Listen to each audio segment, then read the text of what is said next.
So hello friends, in this lecture we are going to see the next part of the sensors in different application area. In our previous few lectures we have seen how the sensors can be used in different application areas. In last lecture we have seen about the pressure transducers or pressure sensors. In previous lectures also we have seen the force, strain, velocity and accelerometer sensors. So in today's lecture our focus will be on humidity and moisture sensor. So humidity and moisture sensor. So before we proceed with the humidity and moisture sensor, so let us try to understand what do you mean by humidity and what do you mean by moisture. So concept of humidity, the water content in a surrounding air is an important factor for well-being of a human as well as animals. So these water contents are very important factors in the environment that will give you will inform you about the humidity that is present in the environment. So the level of the comfort is determined by the two combinations factors. First one is the relative humidity and the ambient temperature. Now humidity is an important factor for operating certain equipment such as high impedance electronic circuits, electrostatic sensitive components, then high voltage devices and fine mechanisms. So whenever you are performing or whenever you are putting any equipment in such kind of environment or where the environment is very humid, then you need to consider the humidity, because that humidity is going to create the problem for your equipments, because oxidation may takes place or the rusting may takes place because of huge large humidity. So for that purpose the humidity is the important factor for operating equipments. So the term moisture is generally refers to the water content in any material. Specifically it is applied to the liquids and solids. So whatever the moisture is there, that moisture is related with the liquid and solid. So what are the water contents are there in that, particularly in solid? If we talk about the solid, then whatever the moisture contents are there, that water contents are there, that is referred as the moisture in terms of liquid and solid. Whereas the humidity is reserved for the water contents, water vapor contents in the gases. So it is very clear, if you consider the liquid and solid, the water content, percentage of water content, we talk it as a moisture, and when it comes to the gases or air, then whatever may be the percentage of vapor content present in the air or present in the gases, we will call it as a humidity. Okay. So moisture is the amount of the water contained in a liquid or a solid by absorption or adsorption, which can be removed without altering its chemical properties. That means these are the water contents absorbed by the solid material, and if you want to remove that water content from that solid, then there will not be any changes in the mechanical properties. Then mixing ratio, so these are the related factors related to the humidity. That's why we are going through such kind of definition. Mixing ratio, that is also called as a humidity ratio R. It is the mass of the water vapor per unit mass of dry gas. So if you get the mass of the water vapor per unit mass of the gas, dry gas, then absolute humidity, that is a mass concentration or a density of a water vapor. So mass m of a water vapor per unit volume V of wet gas is given by dW is equal to m by V. In other words, absolute humidity is the density of the water vapor component. So we are associated with this absolute humidity and relative humidity. And relative humidity is the ratio of actual vapor pressure of the air at any temperature to the maximum saturation vapor pressure at the same temperature. That means actual vapor pressure divided by saturation vapor pressure at a particular temperature T. So let us consider that the environment in a particular city is a dry environment. A dry environment means even though the temperature is high, but you don't feel a sweating type of feeling. The reason is that the environment is dry, the vapor content in the environment is very less, but if the vapor content in the environment, if you go to the seashore in your summer time, at that time you will feel a very sweating type of the best example is the seashores or the city like Mumbai. The city like Mumbai, if you go there, then you will feel that even though the temperature is less, but because of high humidity, the sweating is there. So the actual vapor pressure with maximum the ratio of with maximum saturation of the vapor pressure is considered as a relative humidity. So we will be talking about relative humidity. So relative humidity is defined in a percentage, and it is defined as H is equal to 100 into Pw divided by Ps. So Pw is actual vapor density present, that is the pressure because of actual vapor pressure, and Ps is the saturation pressure. So if you take it and if you multiply it by 100, so you will be getting the relative humidity in terms of percentage. So H is expressed the vapor content as a percentage of concentration required to cause vapor saturation. So the formation of the vapor droplet, that is called as a dew, at that temperature is expressed by H. So Pw together with partial of dry air Pa is equal to the pressure in the enclosure. So the value of Pw is equal to the value of dry air if it is enclosed. So the pressure is equal. So dew point temperature is what? So dew point temperature is the temperature at which the partial pressure of the water vapor content present would be at its maximum or saturation condition with respect to equilibrium with a plane surface of ice. So if I consider the surface of ice as an equilibrium, then with respect to that, if I find out the saturation condition, then that temperature is known as dew point temperature. It is also defined as the temperature to which the gas water vapor mixture must be cooled isobarically, that means at a constant pressure, to induce frost or ice. So you know this type of concepts, that when you cool the temperature, that dew factor which is present in the humid environment, so that will create an frost or ice on the surface of the of any object. So that is called as a dew point temperature. So the relative humidity displays an inverse relationship with the absolute temperature. So relative humidity is inversely proportional to the absolute temperature. So there are the ways to express the moisture and humidity, often it depending on the industry or a particular application. So depending on that, whether it is a moisture or a humidity or what kind of presentation, it depends upon the industry and the particular application. So the moisture in liquid and solids is generally given as the percentage of water per total mass, but may be given on a dry weight basis. So the base is dry weight base, and with reference to that you will be measuring the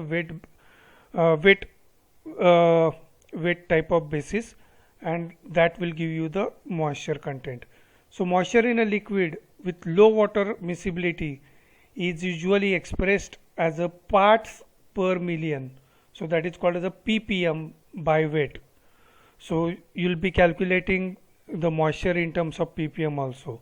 So humidity can be measured by the instrument are called as hygrometers. So if you are measuring the humidity, then it is called as the device or the instrument is called as a hygrometer. So the best hygrometer device on a human body is your hair, that is hygrometer. When it is a humid one, when your hairs are humid or when your hairs are wet one, then it gets elongated, the length of the hair gets increased, but when it becomes dry, then it shrinks. So that is the property generally used in most of the mechanical hygrometers, but we are focusing on the sensors because we need to convert the moisture or humidity into electrical signal.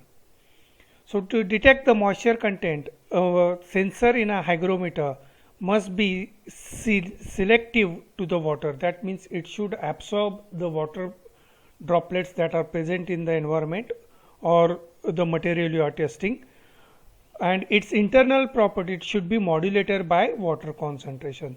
So whenever you are designing such kind of sensor or you are using such kind of sensor, you make sure that that content or the material should be susceptible to the water, and its property should get changed because of this water concentration.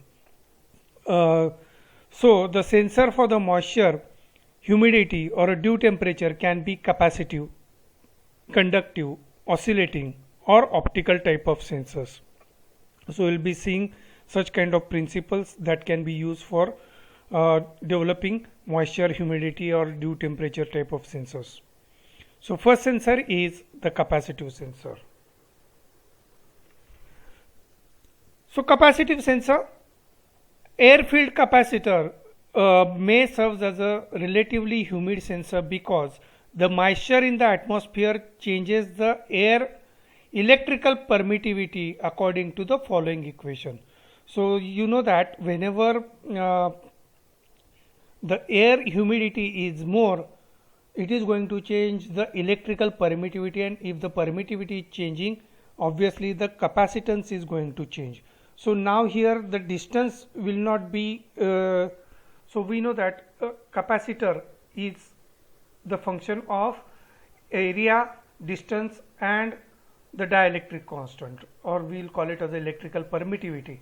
Now area and distance may remain constant, the permittivity is going to change. So that permittivity is going to change the parameter or the capacitance, and that capacitance is proportional to the humidity.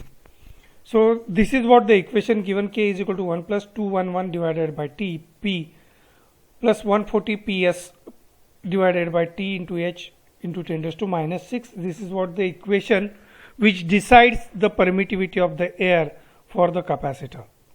So equation shows that the dielectric constant of a moist air and therefore the capacitance is proportional to the relative permittivity. Now here you can see that this P is constant, H is constant, T is constant, and other parameters are also constant. So I can say that the K is directly proportional to PS or H.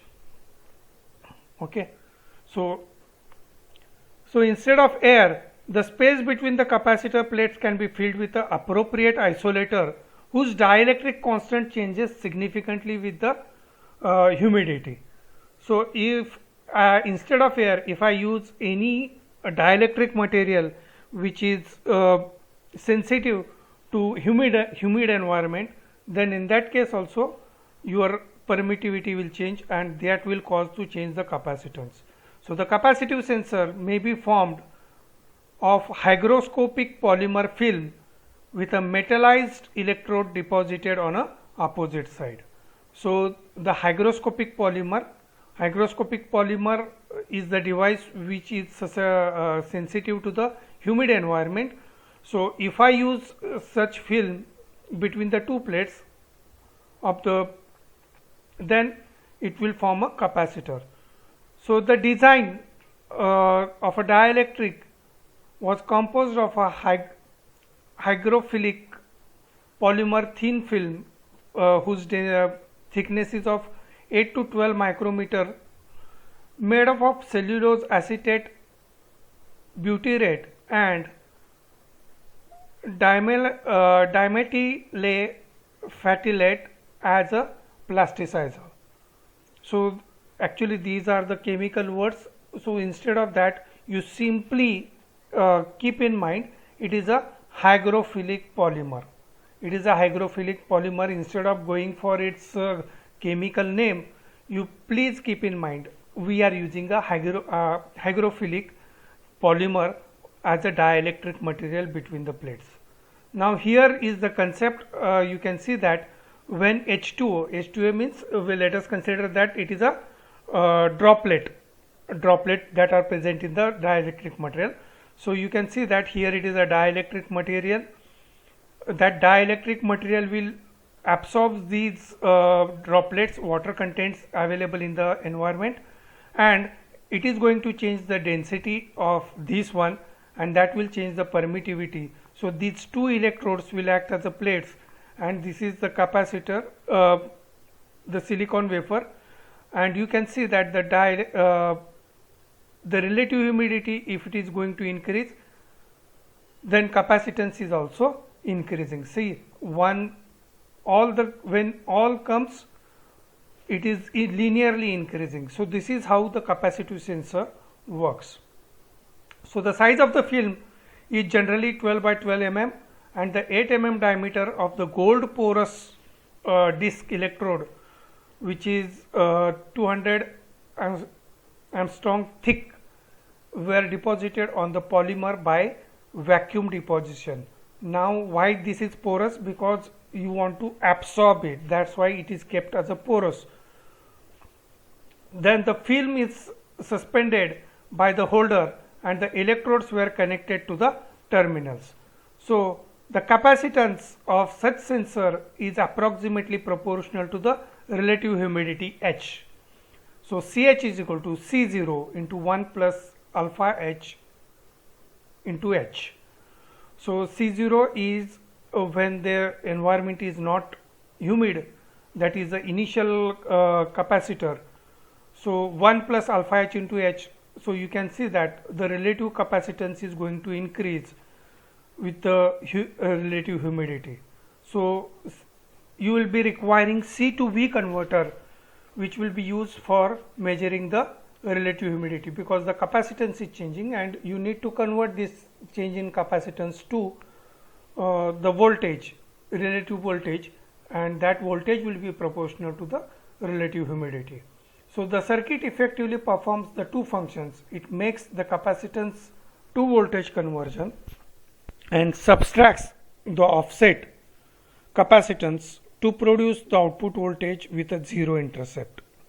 So whatever may be the offset is there, you need to bring it down to zero, because at initial condition when you are measuring the relative humidity, you should start with a zero error. So for that purpose you need to compensate that one. So the self clocking analog switch LT1043, which multiplexes the several capacitors at the summing junction of the operational amplifier, can be used. Now the next circuit shows you the diagram of that one. So here you can see that, so these 1, 2, 3 numbers shown over here. So 2, 5, 6, then 7, 8, 11, 13, 12, 14. So all these are related with the single switch IC, that is given as a, what is that IC number? LT1043, and these IC, this is a multiplexing one. So here you can see that here it is your sensor is, here it is your sensor is, and you will be compensating it with this kind of capacitors which are connected in a additive type of circuit. So this is a adder circuit. So this is a adder circuit. You can see that. So this capacitor is used, and you can adjust these pots so that your output will be 0, and whenever you are putting on this one, so the relative humidity is going to change, and accordingly your output will be changing. And if you want to retain the charge, then in that case this capacitor C4 will came into picture, and that will retain the value of that one. Okay. So similar technique can be used for measuring the moisture in material samples. A block diagram of a capacitive measurement system where the dielectric constant of a sample changes the frequency of the oscillator. So similar concept you can use it. So when you know that whenever the capacitance is changing, so that is going to change the frequency also. So you can use frequency change concept in the oscillator for measuring the relative. So here it is the example. So you use C over here and this L will be here. So initially it may be tuned to a capacitive value with a initial capacitance C0, then it will generate a certain oscillation and you will count that frequency. So when the humidity is going, when you expose this sensor to the humid environment, the humidity will change the capacitance, and that capacitance will change this LC tank circuit oscillations, and that oscillations will be the change in frequency, and that frequency you are going to measure it, which is proportional to that change in frequency is proportional to the humidity. So this method of measuring the moisture is quite useful in the process of pharmaceutical products, where you want to maintain the moisture in the environment to a particular level, because you are manufacturing the tablets. So that tablet should not capture the moistured environment or moisture from the environment. In such environment you will be using such kind of capacitive sensors. So the sampled value of the material is placed. So the sampled material may be your pharmaceutical material or the pharmaceutical tablet you want to put it in, and you can measure its humidity. So whether the humidity is within a particular, or the moisture present in that tablet is within the range, then it is acceptable. So you can check such kind of tablets also with the help of such kind of capacitive sensors. So the frequency is measured and it is related to the moisture. So a thin film capacitive humidity sensor can be fabricated. Now initially we have seen that a capacitance is generally used, and it is used with a C to V conversion. Then it is used in oscillator circuit. Now a thin film type of capacitive humidity sensor can be fabricated on a silicon substrate. So this is how you will be maintaining it. So you can maintain the temperature of this one, so that the temperature will be maintained at a particular. So you need to understand the temperature sensors. So what is the temperature? So ambient temperature you need to find it out, and these are the electrodes which will measure your humidity, and that is going to change the capacitive value, and that total capacitance will be measured across these 2 points. So this is the first point, and here it is the second electrode. So the capacitor electrodes are here, and the value of the capacitance will change when such kind of film is exposed to the humid environment. So here it is the example it is shown. This is the N type of silicon on which you are going to grow SiO2 layer. So this is called as a epitaxial layer, and on that you are going to deposit the electrodes. So these are the electrodes. So these electrodes are deposited on this SiO2, and again it is covered with a dielectric material. Okay. So when the dielectric material get exposed, its humidity is going to change, and obviously when the humidity is going to change its dielectric constant, so that will change the capacitance value, and the capacitance value will be proportional to the humidity. So the layer of SiO2 of nearly 3000 angstrom thick is grown on a N type of Si substrate.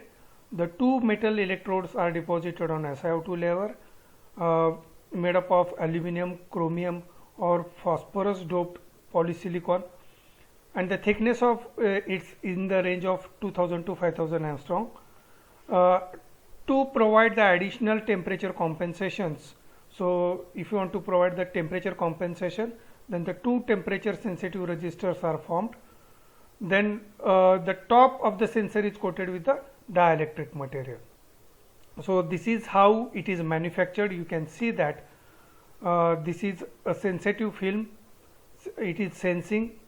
Then how the capacitance is formed, how exactly this circuit is formed, it is shown with this diagram. So this is the glass on which you are putting the material, and on that you are putting the sensitive film, and on that you are putting the copper.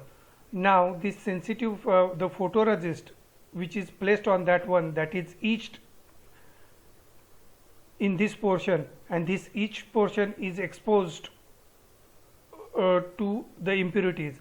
Again it is etched, and the dielectric material is the sensing film is put over here. So sensing film is nothing having this dielectric property, so that will form. Now you can see that here it is one material of this copper, and second one is the copper. So that will form the two copper plates, and the material between these two will form a sensing film, which is a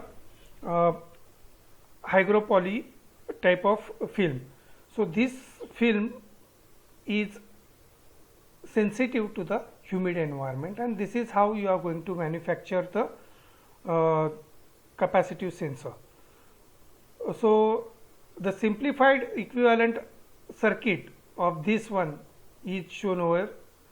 So when the relative humidity increases, the distributed surface resistance drops, and equivalent capacitance between the terminal 1 and 2 grows. So here it is shown that, so this circuit is represented by this one. So you can see that, so there is a resistance, so these resistance are there, and the capacitance between the two plates. So you can see that the capacitance C1 and C2 is going to change. So the overall capacitance between terminal 1 and 2 is going to change. Okay. So this is what the principle used, or the equivalent circuit of this thin film type of capacitive. So for a low humidity range, the frequency generally you are measuring is in the range of 100 hertz, and if the higher humidities are there, then you will be using the frequency near about 1 to 10 kilohertz. So the frequency range is also different when you are measuring the low humidity and high humidity. So for low humidity it is in the range of 100 hertz that you need to apply, and if you are using it for a high humidity, the frequency range should be 1 kilohertz to 10 kilohertz. Then and then only your circuit will work effectively. Then the second one is the electrical conductivity sensor. So electrical conductivity sensor, it works on a principle that when the moisture is present, so that is going to reduce the resistivity between the two terminals. That means the conductivity is increased.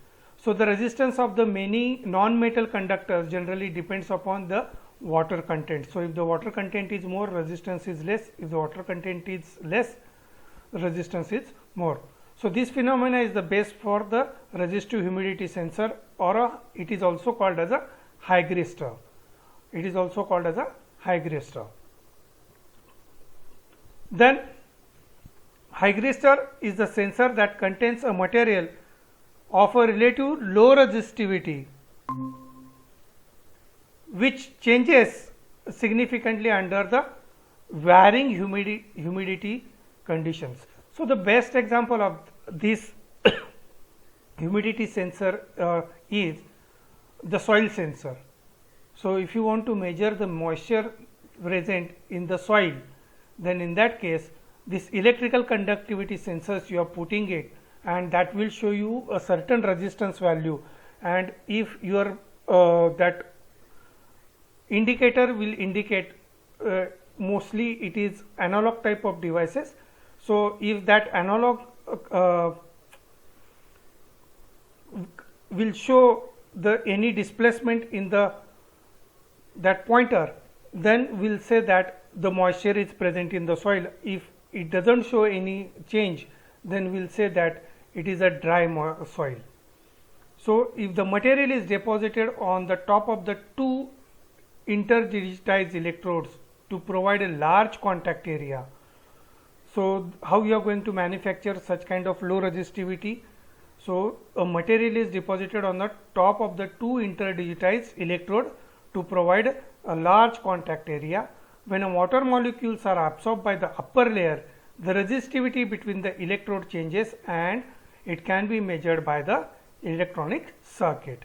So another example of the conductive humidity sensor is also called as a Pope element, which consists polystyrene film treated with a sulfuric acid to obtain the desired surface resistivity characteristics.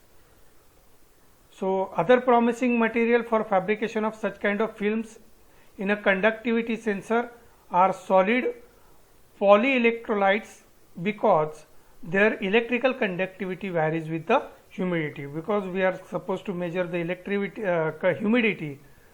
So it should be whatever the film you are using, that should be sensitive to the humid environment.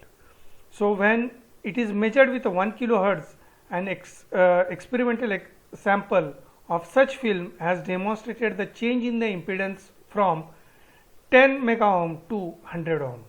That means initially it is not exposed.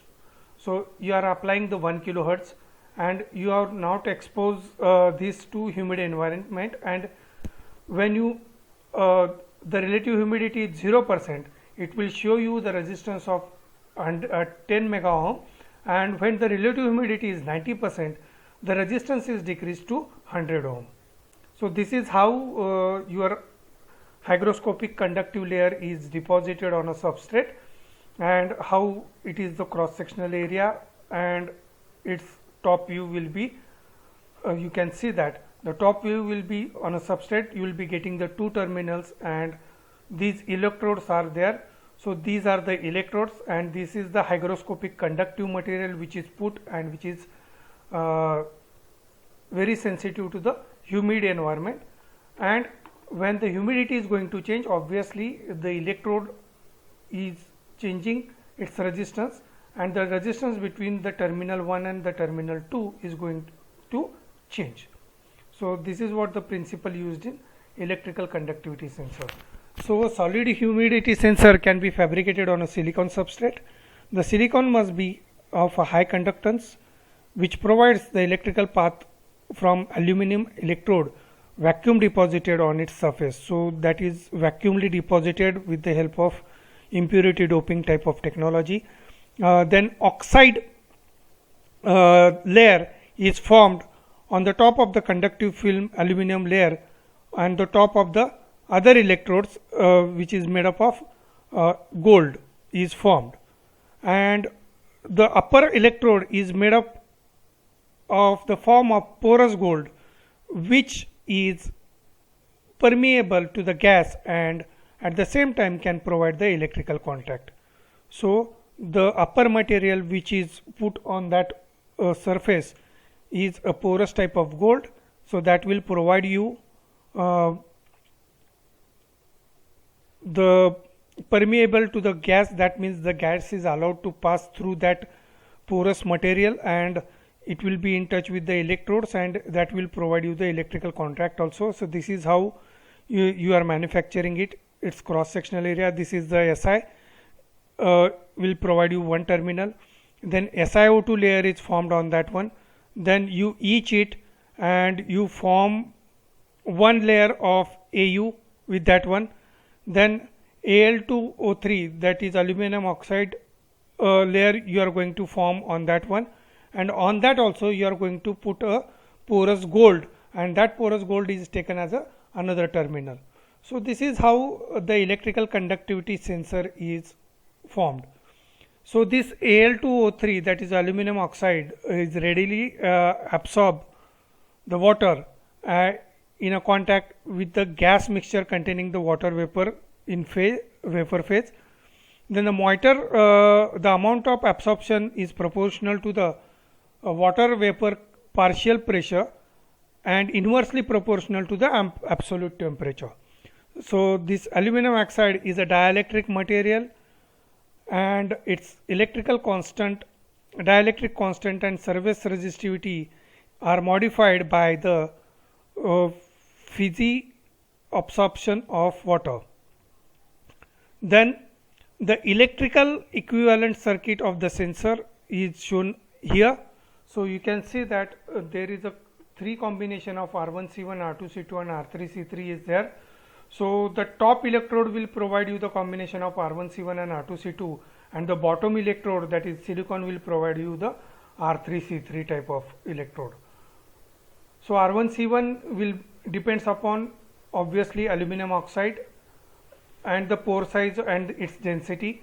R2C2 depends upon is the resistance and capacitance depends upon the bulk oxide material between the pores, and the C3 is the equivalent series resistance series capacitance terms as determined by the measurement of the total resistance component in dry atmosphere at very low frequencies. So when the sensor resistance becomes larger, that is 10 raised to 8 as the frequency approaches DC.